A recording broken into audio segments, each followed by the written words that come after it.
വേഗം എടുത്തേ, അവൻ മരുന്നെടുക്കുന്ന സ്റ്റാഫിനോട് ധൃതിയിൽ പറഞ്ഞു. എടുക്കുകയാണ് ചേട്ടാ, ഇനി ധൃതി കൂട്ടല്ലേ, ആ സ്റ്റാഫ് പറഞ്ഞതും അവൻ ക്ഷമയില്ലാത്തവനെ പോലെ നിൽക്കാൻ തുടങ്ങി. കാലുകൾ നിലത്തുറയ്ക്കാത്തതുപോലെ. അവൾക്ക് തന്നോട് ദേഷ്യവും വെറുപ്പുമാണ്. അവളെ കാണുമ്പോൾ മോശമായി പെരുമാറുമെങ്കിലും ഉള്ളിൻ്റെ ഉള്ളിൽ അവളോട് പ്രണയമാണ്. തന്നെ കാണുമ്പോൾ അവളുടെ മുഖത്ത് വിരിയുന്ന അവജ്ഞ തനിക്ക് അവളോട് ദേഷ്യമുളവാക്കും. അതിൽ നിന്നും ഉത്ഭവിക്കുന്ന വാക്കുകൾക്ക് വാളിൻ്റെ മൂർച്ചയുണ്ടെന്നറിയാമെങ്കിലും സ്വയം നിയന്ത്രിക്കാൻ കഴിയാറില്ല. ചേട്ടാ, മരുന്ന്, അവർ എണ്ണി നോക്കി പറഞ്ഞതും അവൻ കണ്ണുകൾ കുറുക്കി അവരെ നോക്കി. ആ, അത് മതി, മീശ പിരിച്ചുകൊണ്ട് അത്രയും പറഞ്ഞ് അവൻ അവിടെ നിന്നും പോയി. ഓരോന്ന് വന്ന് കീറിക്കൊടും മനുഷ്യനെ മെനക്കെടുത്താൻ. അവർ പിറുപിറുത്തുകൊണ്ട് അടുത്തയാളുടെ മരുന്നിൻ്റെ കുറിപ്പടിക്കായി കൈനീട്ടി. അജയൻ മരുന്ന് അരയിലേക്ക് തിരികിക്കൊണ്ട് മുണ്ടും മടക്കി കുത്തി വൈകിയെ കൊണ്ടുപോയ വഴിയെ വേഗത്തിൽ നടന്നു. സിധു ഡാ. ചുമരിൽ ചാരി കണ്ണുകൾ അടച്ചു നിൽക്കുന്ന സിദ്ധുവിനെ മിഥുൻ തട്ടി വിളിച്ചു. നിറഞ്ഞ കണ്ണുകൾ അമർത്തി തുടച്ചുകൊണ്ട് സിദ്ധു അവനെ നോക്കി. അജയൻ മരുന്ന് അരയിലേക്ക് തിരികിക്കൊണ്ട് മുണ്ടും മടക്കി കുത്തി വൈകിയെ കൊണ്ടുപോയ വഴിയെ വേഗത്തിൽ നടന്നു. സിധു ഡാ. ചുമരിൽ ചാരി കണ്ണുകൾ അടച്ചു നിൽക്കുന്ന സിദ്ധുവിനെ മിഥുൻ തട്ടി വിളിച്ചു. നിറഞ്ഞ കണ്ണുകൾ അമർത്തി തുടച്ചുകൊണ്ട് സിദ്ധു അവനെ നോക്കി. കുറച്ചു സമയം മുന്നേ ഇവിടെ നിന്നും പോയ സിദ്ധു തന്നെയാണോ ഇതെന്ന് അവനൊരു നിമിഷം സംശയിച്ചു. അത്രയ്ക്കും ദയനീയമായ മുഖം. സിധു, എന്തു പറ്റിയടാ? ആരെ കൊണ്ടാ നീ വന്നത്? മിഥുൻ ഉത്കണ്ഠയോടെ ചോദിച്ചു. വൈക. നിർവികാരതയോടെ സിദ്ധു പതിഞ്ഞ ശബ്ദത്തിൽ പറഞ്ഞു. വൈകയാണോ അത്? എന്താ പറ്റിയത്? അറിയില്ല, പെട്ടെന്ന് തളർന്നു വീഴുകയായിരുന്നു. കുഴപ്പമൊന്നും ഉണ്ടാവില്ല സിദ്ധു, നീ സമാധാനമായിരിക്കും. മിഥുൻ അവൻ്റെ ടെൻഷനെ തണുപ്പിക്കാൻ എന്ന പോലെ പറഞ്ഞു. അപ്പോഴേക്കും എമർജൻസി ICU ഡോറ് തുറന്ന് ഡോക്ടർ പുറത്തേക്ക് വന്നു. കൂടെ ഒരു നേഴ്സും. ഇപ്പോൾ കൊണ്ടുവന്ന പേഷ്യൻറ്റിൻ്റെ കൂടെ വന്നവരാണോ? ചോദ്യത്തോടെ ഡോക്ടർ സിദ്ധുവിനെ നോക്കി. അതെ ഡോക്ടർ.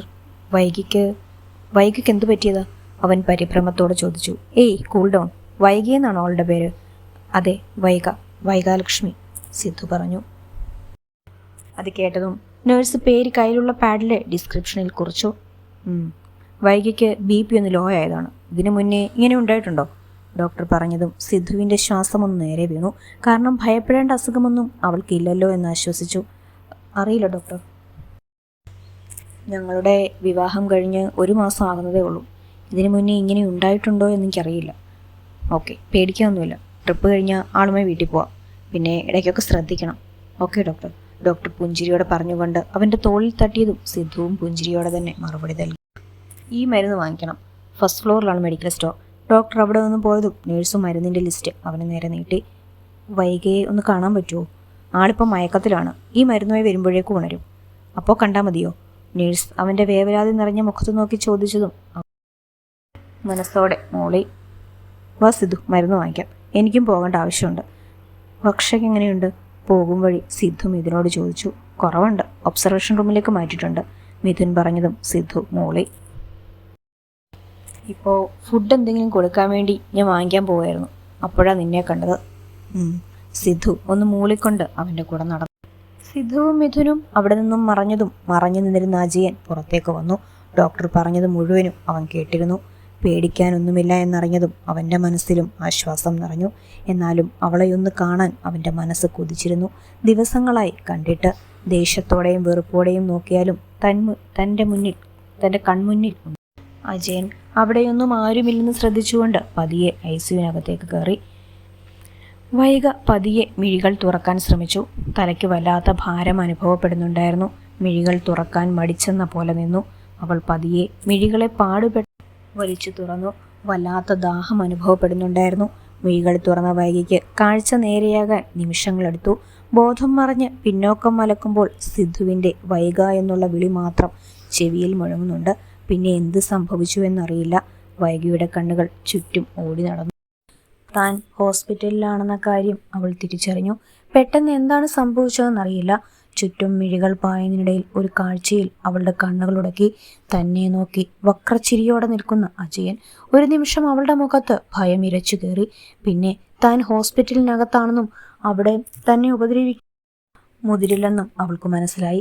എങ്കിലും അജയൻ ഇവിടെ എങ്ങനെ എത്തി എന്നുള്ളത് അവൾക്കുള്ളിൽ ചോദ്യചിഹ്നമായി അവശേഷിച്ചതും അവളുടെ കണ്ണുകൾ അവൻ്റെ കയ്യിലെ കെട്ടിൽ കുടുങ്ങി. വൈക തന്നെ ഉറ്റുനോക്കി കിടക്കുകയാണെന്ന് മനസ്സിലായതും അജയൻ അതേ ചിരിയോടെ തന്നെ അവൾക്കടുത്തേക്ക് ചുവടുവെച്ചു. അവളുടെ മുഖത്തെ ഭയം അവൻ ആസ്വദിച്ചെന്ന പോലെ അവൻ്റെ ചുണ്ടിൻ്റെ കോണൊന്ന് പുച്ഛത്തോടെ ചെരിഞ്ഞു. വൈകിയുടെ കണ്ണുകൾ ആ മുറിക്കകത്ത് ചുറ്റും ഒരാശ്രയത്തിന് ആരെയെങ്കിലും തിരഞ്ഞു. പക്ഷെ അവിടെ താനും അയാളും മാത്രമാണെന്ന സത്യം അവൾ ഒരു ഉൾക്കിടലത്തോടെ തിരിച്ചറിഞ്ഞു. അപ്പോഴേക്കും അജയൻ അവൾക്കടുത്തേക്ക് എത്തിയിരുന്നു. അവൻ്റെ കണ്ണുകൾ അവളിലാകെ ഓടി നടന്നു. കണ്ണുകളിൽ ക്ഷീണം കാണുന്നുണ്ടെങ്കിലും അവളുടെ മുഖത്തെ പ്രസരിപ്പിന് മങ്ങലേറ്റിരുന്നില്ല. അവിടെ നിന്നും പോകുന്നതിനേക്കാളും ആളൊന്നും മിനുങ്ങിയിട്ടുണ്ടെന്ന് അവൻ ഒറ്റ നോട്ടത്തിൽ മനസ്സിലാക്കി. അവൻ്റെ നോട്ടം അവളിൽ അരോചകം തീർത്തു. തൻ്റെ ശരീരത്തിലൂടെ പുഴുവരിക്കുന്നത് പോലെ അവൾ അവജ്ഞയോടെ മുഖം തിരിച്ചു. അവളുടെ പ്രവൃത്തി അവനിൽ ദേഷ്യമുളവാക്കി. അവൻ്റെ കണ്ണുകൾ കുറുകി. അവനൊന്ന് ആഞ്ഞു മേഞ്ഞപ്പോഴേക്കും നീ അങ്ങ് ക്ഷീണിച്ചു പോയോടി. അവൻ്റെ അർത്ഥം വെച്ചുള്ള ചോദ്യത്തിൽ വൈകിയുടെ മുഖം ഇരുണ്ടു. നീ അങ്ങ് കയറി കൊഴുത്തിട്ടുണ്ട്. ഇപ്പോൾ ആര് കണ്ടാലോ ഒന്ന് മേയാൻ തോന്നും. ചുണ്ടിൽ വഷളം ചിരി നിറച്ചുകൊണ്ട് അജയൻ താടിയൊഴിഞ്ഞ് അവളെ ഒന്ന് മൊത്തത്തിൽ ചുഴിഞ്ഞു നോക്കി. തനിക്കൊന്ന് എഴുന്നേറ്റ് നിൽക്കാൻ ത്രാണിയുണ്ടായിരുന്നെങ്കിൽ ഇവന് മുന്നിൽ ഓടിപ്പോയേനെ എന്നവൾ ചിന്തിച്ചു. തൻ്റെ ഈ അവസ്ഥ അവളിൽ തന്നെ ദേഷ്യം നിറച്ചു. ആരെങ്കിലും ഒന്ന് കടന്നു വന്നെങ്കിൽ ഇയാളിൽ നിന്നും രക്ഷപ്പെടാമായിരുന്നു എന്നവൾ അതിയായി ആഗ്രഹിച്ചു. എവിടെ പോയടി നിന്റെ നാവ്? അല്ലെങ്കിൽ ഞാനൊന്ന് നോക്കുമ്പോഴേക്കും നിന്റെ എല്ലാ ശൗര്യവും പുറത്തെടുത്തിട്ടുണ്ടാവുമല്ലോ.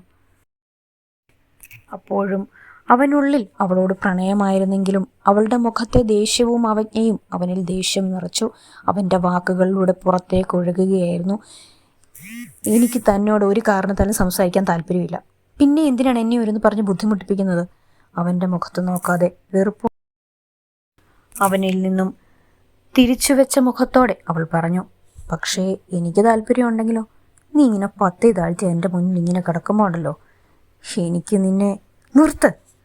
ഇനിയും അവൻ പറയുന്നൊന്നും കേൾക്കാൻ കഴിയില്ലെന്ന പോലെ തന്നിലെ ക്ഷീണം മറന്ന് ഇനിയും താൻ ഇവിടെ നിന്നും ഓരോന്ന് പറഞ്ഞ തൻ്റെ പുഴുത്ത് നാവ് ഞാൻ പറഞ്ഞ നീ എന്ത് ചെയ്യടി? നീ ഒരു ചുക്കും ചെയ്യില്ല. നിന്നെ കൊണ്ട് അതിന് കഴിയില്ല. അവനും ഉച്ചത്തിൽ തന്നെ പറഞ്ഞു. നീ എന്നിൽ നിന്ന് രക്ഷപ്പെടാൻ വേണ്ടിയില്ലടി അവനെ, ആ സിദ്ധാർത്ഥിനെ വിവാഹം കഴിച്ചത്. പക്ഷേ നീ അവന് സ്വന്തമാണെങ്കിലും ഒരു ദിവസം നിന്നെ എൻ്റേതാക്കി തീർക്കും. എന്താ ഇവിടെ? ആരാ താൻ? പെട്ടെന്ന് അവിടേക്ക് ഡോക്ടർ കടന്നു വന്നുകൊണ്ട് ചോദിച്ചതും വൈകിയുടെ ശ്വാസം നേരെ വീണു. അവളിൽ നിന്നും ആശ്വാസത്തിൻ്റെ ഒരു നെടുവീപ്പ് തീർന്നു. ചോദിച്ചത് കേട്ടില്ലേ? ആരോട് ചോദിച്ചിട്ടാ ഇവിടേക്ക് കയറിയെന്ന് ഡോക്ടർ രോഷത്തോടെ ചോദിച്ചതും അജയൻ അദ്ദേഹത്തെ കണ്ണു കുറുക്കിയെന്ന് നോക്കി. ആരോടും ചോദിച്ചില്ല. എന്തേ, താൻ എന്നെ മൂക്കി വലിച്ചു കയറ്റുമോ? ഡോക്ടറുടെ മുഖത്തേക്ക് മുഖമടുപ്പിച്ചുകൊണ്ട് അവൻ പറഞ്ഞതും അദ്ദേഹത്തിൻ്റെ മുഖത്ത് ദേഷ്യം ഇരച്ചു കയറി. അനുവാദം ചോദിക്കാതെ ഇതിനകത്ത് അതിക്രമിച്ച് കയറിയതും പോലെ തോന്നിയസം പറയുന്നു. ഇറങ്ങടോ. അജയനെ പിടിച്ചു മുന്നോക്കം തള്ളിക്കൊണ്ട് ഡോക്ടർ പറഞ്ഞതും ബഹളം കേട്ട് അപ്പുറത്തുണ്ടായിരുന്ന നേഴ്സുമാരെല്ലാം ഓടി വന്നു. ആരാണ് ഇയാളെ അകത്തേക്ക് കയറ്റിവിട്ടത്? ഡോക്ടർ വന്ന നേഴ്സുമാരെ നോക്കി. ഞങ്ങൾ കണ്ടില്ല ഡോക്ടർ, ഫുഡ് കഴിക്കുകയായിരുന്നു. നേഴ്സുമാരിൽ ഒരാൾ പറഞ്ഞതും അദ്ദേഹം പിന്നെ ഒന്നും മിണ്ടിയില്ല. ഇനി എന്ത് നോക്കി നിൽക്കടോ, ഇറങ്ങാ. ഡോക്ടർ വീണ്ടും വൈകിയെ തന്നെ നോക്കി നിൽക്കുന്ന അജയനെ നോക്കി പറഞ്ഞു. ആദ്യം വൈകിക്ക് നേരെയും പിന്നെ ഡോക്ടറെയും കലിയോടെ നോക്കിക്കൊണ്ട് അവൻ വേഗത്തിൽ ഡോറ് തുറന്നുകൊണ്ട് ചവിട്ടി പുറത്തേക്ക് പറഞ്ഞു. ആരായാള്? കുട്ടിക്കറിയോ? ഡോക്ടർ വൈകിയെ നോക്കി ചോദിച്ചതും അവൾ ഇല്ലെന്ന പോലെ തലയനക്കി. അവൾ പറഞ്ഞത് അത്രയ്ക്കങ്ങോട്ട് വിശ്വാസം വരാത്തതുപോലെ ഡോക്ടർ അമർത്തി മൂളി. അദ്ദേഹം അവളെ പരിശോധിച്ചു തുടങ്ങി. പേഷ്യൻറ്റിൻ്റെ ബൈസ്റ്റാൻഡറെ വിളിച്ചോളൂ. ഡോക്ടർ നേഴ്സിന് ഒരാളെ നോക്കി പറഞ്ഞതും അവരൊന്നും മൂളി പുറത്തേക്ക് നടന്നു. വൈകിക്ക് ഇപ്പോൾ കുഴപ്പമൊന്നുമില്ല കേട്ടോ, ഈ ട്രിപ്പ് തീർന്ന വീട്ടിൽ പോവാം. അവളെ നോക്കി പുഞ്ചിയോടെ പറഞ്ഞതും അവളുടെ മുഖത്തേക്കും ആ ചിരി പടർന്നു. അപ്പോഴേക്കും സിദ്ധു അവിടേക്ക് കടന്നു വന്നു. സിദ്ധു വൈകിയെ തന്നെ നോക്കി നിന്നു. ഒരു നേരം കൊണ്ട് ആകെ ക്ഷീണിച്ചതുപോലെ വൈകിയുടെ നോട്ടവും അവനിൽ തന്നെ തറച്ചു നിന്നു. ആ മുഖത്ത് നിറയെ ആദ്യം നിറഞ്ഞു നിന്നിരുന്നതായി അവൾക്ക് തോന്നി. അവനെ നോക്കിയൊരു തളർന്ന ചിരി സമ്മാനിച്ചതും അവൻ്റെ ചുണ്ടുകളും വിടർന്നു. ഡോക്ടർ സിദ്ധുവിനോട് കാര്യങ്ങളൊക്കെ ഇരുവർക്കും സംസാരിക്കാനായി ഒരവസരം കൊടുത്തെന്ന പോലെ അവിടെ നിന്നും പോയിരുന്നു. സിദ്ധു വൈകിയുടെ ബെഡിനരികിലുള്ള സ്റ്റൂളിലിരുന്നു.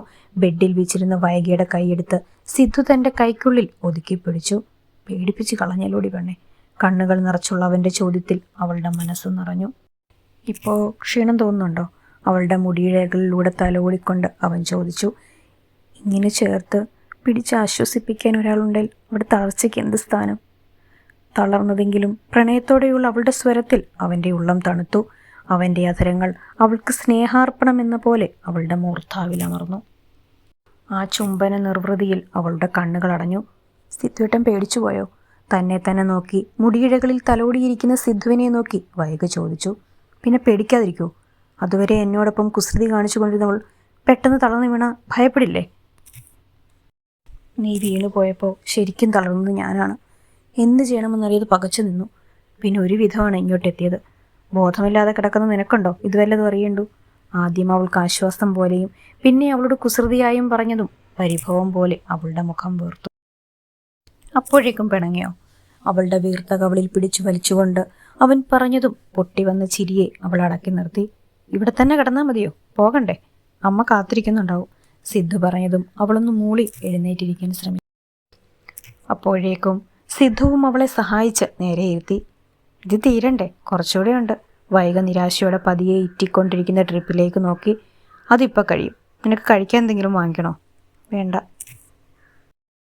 സിദ്ധുവേട്ടൻ ഒന്നെൻ്റെ അരികിലേക്ക് ഇരിക്കാമോ? അവൾ പതിയെ ചോദിച്ചതും അവൻ സംശയത്തോടെ അവളെ നോക്കി എഴുന്നേറ്റുകൊണ്ട് അവൾക്കരികിൽ ബെഡിലേക്കിരുന്നു. എന്താ കാര്യം? അവളുടെ മുഖത്തേക്ക് നോക്കി പുരികമുയർത്തിക്കൊണ്ട് അവൻ ചോദിച്ചതും അവൾ മറുപടിയൊന്നും നൽകാതെ അവൻ്റെ നെഞ്ചിലേക്ക് ചായുകയാണ് ചെയ്തത്. പെട്ടെന്ന് അവളുടെ പ്രവൃത്തി അവനിൽ അതിശയം നിറച്ചെങ്കിലും അവൻ്റെ അധരങ്ങളിൽ മനോഹരമായ പുഞ്ചിരി മുട്ടിട്ടു. അവൻ്റെ കൈകൾ അവളെ ചേർത്ത് പിടിച്ചു. കൂടുതൽ അവളെ തൻ്റെ നെഞ്ചിൻ്റെ ചൂടിലേക്ക് അമർത്തി. അവളുടെ അധരങ്ങളിലും മനോഹരമായ പുഞ്ചിരിയായിരുന്നു. തങ്ങളുടേത് മാത്രമായ ആ മനോഹര നിമിഷങ്ങളിൽ അവൾ മനഃപൂർവ്വം അജയനുമായി കഴിഞ്ഞുപോയ സംഭവങ്ങൾ മറവിക്ക് വിട്ടുകൊടുക്കാൻ ശ്രമിച്ചു. അതു സിദ്ധുവിൽ നിന്നും സമർത്ഥമായി മറച്ചുവെച്ചു എന്ന് വേണം പറയാൻ. കാരണം അജയൻ എന്ന അധ്യായം അവനോട് പറയാൻ അവളുടെ മനസ്സ് അനുവദിച്ചിരുന്നില്ല. അത്ര പോലും അവൻ്റെ പേരോർക്കാൻ അവൾ ആഗ്രഹിച്ചിരുന്നില്ല. അവൻ്റെ നെഞ്ചിൻ്റെ ചൂടിൽ ഇതുവരെ സുരക്ഷിതത്വം അവൾക്ക് അനുഭവപ്പെടുകയായിരുന്നു. അകന്നു മാറാൻ തോന്നാത്തതുപോലെ സിദ്ധുവുമായി ഇരുപ്പ് ആസ്വദിച്ചു. പ്രണയത്തിൻ്റെ ഇതുവരെ അനുഭവിച്ചിട്ടില്ലാത്ത ഓരോ നിമിഷങ്ങളും അവൻ ആസ്വദിക്കാൻ ശ്രമിച്ചു. അപ്പോഴും കനലായി വൈകിയോ സച്ചുവോ എന്നൊരു ചോദ്യം അവനുള്ളിൽ ഉത്തരമില്ലാത്ത സമസ്യയായി അവശേഷിച്ചിരുന്നു.